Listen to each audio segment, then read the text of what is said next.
শর্মিলা অফিসের জন্য বেরিয়ে যাচ্ছে। অলমোস্ট 7:30 বাজে এখন। ছেলে ভাবছে মা বোধহয় ওকে ছেড়ে চলে যাচ্ছে, ওর মা যাচ্ছে না ছেড়ে। মা বিকেলে চলে আসবে 6টার মধ্যে। চলো সাবধানে যেও। Bye bye, good morning. Good morning, good afternoon everyone. এখন বেজে গেছে 12টা দুপুর, কিন্তু আজকে ওয়েদারটা খুবই মেঘলা। আমি আর দীপ্তাংশু আজকে আমাদের থার্ড ডে ইন ব্যাঙ্গালোর। গতকাল যেমন বলছিলাম আমার একটা অফিসের আউটিং ছিল, যে জন্য আমাকে বেরোতে হয়েছে। এখন আমরা একটু বেরিয়েছি, একটু দোকানে যাব, কিছু গ্রসারির জিনিসপত্র আনতে হবে, তাই আমরা দুজন মিলে বেরিয়েছি। বেরিয়ে এখন অটোর জন্য ওয়েট করছি। অটো পেলে আমরা তারপর অটো করে দোকানে চলে যাব। আমরা অটো পাইনি, তাই আমরা এখন আর যাচ্ছি না। ভেতরের যে দোকানটা আছে ওখান থেকেই কয়েকটা ছোট দরকারি জিনিস নিয়ে বাড়ি ফিরে যাচ্ছি এখন। তাই ভেরি ডিজেক্টেড যে যাওয়া হলো না। মুখ ফুলিয়ে এখন হাঁটতে হাঁটতে যাচ্ছেন উনি, মিস্টার দীপ্তাংশু ব্যানার্জি।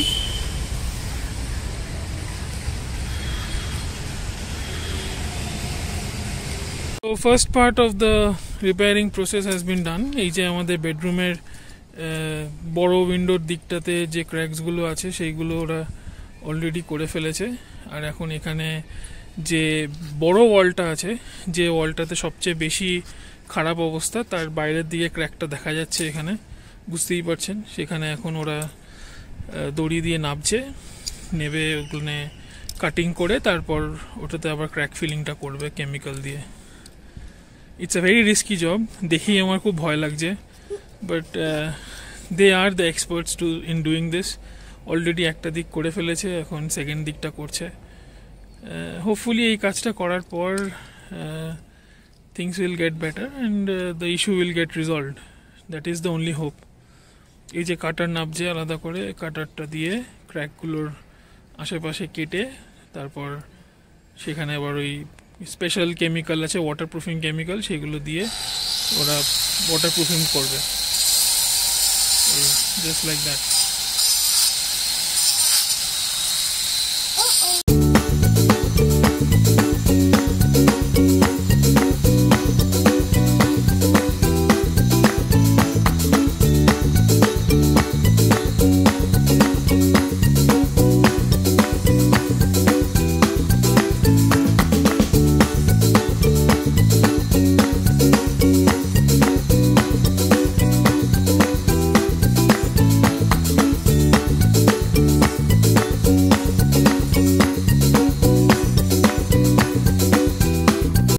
এই এক্সটেরিয়র ওয়ালের ক্র্যাকের প্রবলেমটা মোটামুটি সমস্ত 19th ফ্লোরের ফ্ল্যাটেই আছে।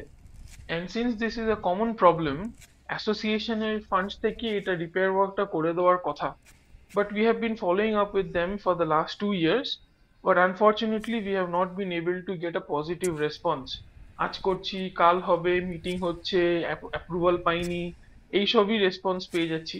তাই বাধ্য হয়ে আমাদেরকে নিজেদের থেকেই কাজটা করাতে হচ্ছে এখন। দেয়ালটাই হচ্ছে একদম ছাঁটের মুখে, তাই জন্য বৃষ্টিতে আরো বেশি করে ভেতরে ড্যাম্পনেসটা চলে আসছে এই ক্র্যাক গুলোর জন্য। আমরা লাস্ট টাইম জুন মাসে এসেছিলাম ব্যাঙ্গালোর সবাই মিলে, যখন দীপ্তাংশুর সামার ভ্যাকেশন চলছিল। তখনই আমাদের এজেন্ডায় ছিল যে এই কাজটা আমরা করাবো প্রি মনসুন, কিন্তু তখন আমরা করাতে পারিনি, কারণ দেয়ার ওয়াজ সাম মেডিকেল এমার্জেন্সি, আমাদের একদিনের মধ্যেই ফেরত যেতে হয়। তো তাই জন্য এইবার যখন আমরা ট্রিপটা প্ল্যান করলাম দীপ্তাংশুর উইন্টার ভ্যাকেশনের সময়, তখন আমাদের ফার্স্ট পয়েন্ট অফ অ্যাকশন এটাই ছিল যে এই রিপেয়ার ওয়ার্কটা আমরা করাবো। এবং এটা আরো বেশি জরুরি ছিল, কারণ কি এখন মনসুনটা চলে গেছে, বৃষ্টিটা ধরেছে, রোদ্দুরটা উঠছে। এবার বৃষ্টিটা আসার আগে আমাদেরকে এই কাজটা কমপ্লিট করে নিলে তাহলে পরের মনসুনে আমরা চেক করতে পারবো যে কাজটা ঠিকঠাক হলো কিনা। তো এইবারে তো আমরা শুধু বাইরের কাজটা করলাম, পরের বার যখন মোস্ট প্রবাবলি আবার সামার ভ্যাকেশনে আসবো, তখন আমরা ভেতর থেকে রিপেয়ার ওয়ার্কটা এবং পেন্টিংটা কাজটা করবো।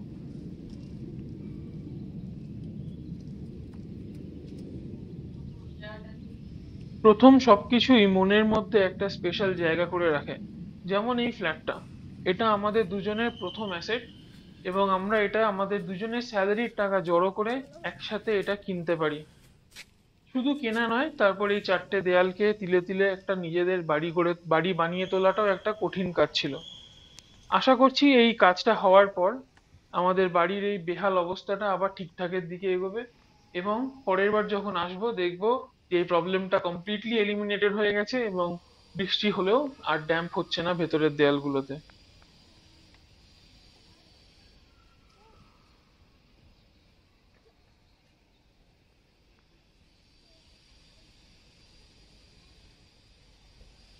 This is the view from our rooftop. This is approximately 20th floor. Lush green outside, and তারপর এখানে দূরে দূরে বাকি সমস্ত flats, and this is also known as the lakeside view. So এখানে আমাদের লেকটা আছে এইচএসআর এর, কুডলু লেক যেটাকে বলে, and that's the nice view. ওদিকে দূরে কিছু ভিলামেন্টস, এদিকটা চলে যাচ্ছে হারলুরের দিকে, এদিকটা চলে যাচ্ছে সারজাপুর রোডের দিকে, অ্যান্ড এখনো প্রচুর ফ্ল্যাটস তৈরি হচ্ছে। এদিকটা ফ্ল্যাটস তৈরি হবে, ভিউটা ব্লক হয়ে যাবে ইভেনচুয়ালি, বাট আমাদের বাড়ির থেকে যে ভিউটা দেখা যায় আমি সেটা কিছুক্ষণ বাদে দেখাচ্ছি।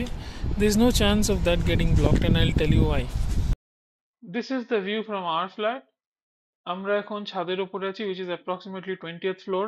আমরা থাকি 19th ফ্লোরে। আমাদের ব্যালকনি থেকে এক্স্যাক্টলি এই ভিউটাই দেখা যায়। This is an army land, এবং ইট ইজ গ্রিন, যত দূর চোখ যায় it is green green and green. It's a forest. And যদি একটু দেখাই নিচের দিকটাতে, এখানে আমাদের সুইমিং পুলটা আছে, তার সঙ্গে playing area, kids playing area, basketball court and everything. This is also called the inside view of the apartment. But there goes the army land again. And here, as we can see, since this is army land, এখানে কোনো construction হওয়ার chances are minimal, almost zero. So it will be green, green and green for time immemorial. And that জলখাবারে দীপ্তাংশুকে করে দিলাম egg cheese burger. আমিও তাই খাচ্ছি, দুজনে দুটো বার্গার নিয়ে টপাটপ খেয়ে ফেলছি। দীপ্তাংশু খেতে বসেছে। কিরে, কেমন খেতে? ভালো? খা আগে, তারপর তো ভালো বলবি। আমাদের ব্যাঙ্গালোরের অ্যাপার্টমেন্ট কমপ্লেক্সে আজকে ক্রিসমাস উপলক্ষে একটা ড্রয়িং কম্পিটিশন আছে, তো দীপ্তাংশু ওটাতে পার্টিসিপেট করছে। তো এখন আমরা ওখানে যাচ্ছি, 5টা থেকে ড্রয়িং কম্পিটিশন, 4:45 বাজে। তো আমরা যাই, গিয়ে ঝপাঝপ ওকে ওখানে দিয়ে দিই ড্রয়িং কম্পিটিশনের জন্য। অল দ্য বেস্ট, ভালো করে করো, মন দিয়ে ড্রয়িং করো। থ্যাংক ইউ, আবার পরে কথা হবে। দীপ্তাংশু বসে গেছে ড্রয়িং কম্পিটিশনে, কিছুক্ষণের মধ্যেই শুরু হয়ে যাবে ড্রয়িং কম্পিটিশন। অনেক বাচ্চারাই এসে গেছে, এখনও বেশ কিছু বাচ্চা আসা বাকি। 5টার থেকে শুরু হওয়ার কথা, আমরা পৌঁছে গেছি 5:05। সুন্দর ব্যবস্থাপনা এখানে। এটা আমাদের ক্লাব হাউসের মেন ঘর, যেটা এখানেই আমাদের ক্লাব হাউসে সরস্বতী পুজো, কালী পুজো এই ঘরটার মধ্যেই হয়। আজকে এখন এখানে ওরা ড্রয়িং কম্পিটিশনটা অর্গানাইজ করেছে বেশ সুন্দরভাবেই। দেখা যাক কীরকম হয় ড্রয়িং কম্পিটিশন, কীরকমভাবে দেয়, কীরকমভাবে করে। কোথাও যাচ্ছি না, আমি এখানেই আছি, জাস্ট বাইরে আছি। ও একটু ভয় লাগছে যদি ওকে আমি ছেড়ে চলে যাই, কিন্তু আমি যাবো না, আমি এখানে বাইরেই ওয়েট করব। কোনো চিন্তা করো না, তুমি ভালো করে কালারিং করো, ঠিক আছে? প্যারেন্টসদের এখন হল থেকে বেরিয়ে যেতে বলছে অবভিয়াস রিজনসের জন্যে। তো এখন আমি যাচ্ছি, দীপ্তাংশু ক্লাস শুরু করে দিয়েছে। আমি আবার চেষ্টা করব শেষে ও জমা দেওয়ার আগে একবার দেখানোর যে কীরকম ও করলো। Good evening everyone. অফিস থেকে বেরিয়ে পড়েছি। আজকে দীপ্তাংশু ড্রয়িং কম্পিটিশন আছে ক্রিসমাস উপলক্ষে আমাদের কমপ্লেক্সেতে, তো তাই জন্য আমি আরো তাড়াহুড়ো করে অফিসের সব কাজ মিটিয়ে বেরিয়ে পড়েছিলাম। 5:30 বাজে এখন, কিন্তু লাস্ট আধ ঘন্টা ধরে আমি এই ট্রাফিকের মধ্যেই ফেসে রয়েছি। এতটুকুও গাড়ি নড়চড় হচ্ছে না। এই যে যেরকম দেখতে পাচ্ছেন ট্রাফিক লাইট ব্লিঙ্ক করছে, বুঝতেই পারছে না কাকে ছাড়বে আর কাকে ধরে রাখবে। তো আমার ইচ্ছে ছিল যে এই ড্রয়িং কম্পিটিশনে দীপ্তাংশুকে দেখবো, বাট জানি না এখন কখন বাড়ি পৌঁছবো। যদি ততক্ষণে ড্রয়িং কম্পিটিশনটা ওভার হয়ে গিয়ে থাকে তাহলে আমার আর দেখা হবে না। আহ কি করব, খারাপ লাগছে, বাট আর কি করা যাবে, নীলোৎপাল আছে, এটাই আর কি।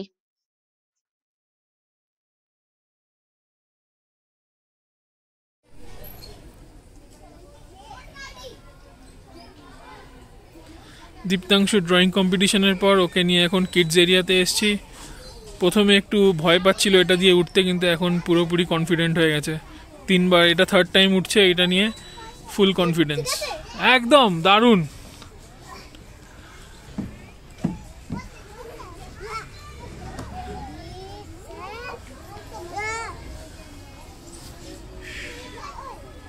এখানে একটা বন্ধুর বাতিয়ে তার থেকে এই রাইডারটা নিয়ে সেটা চালানোর চেষ্টা করছে দীপ্তাংশু।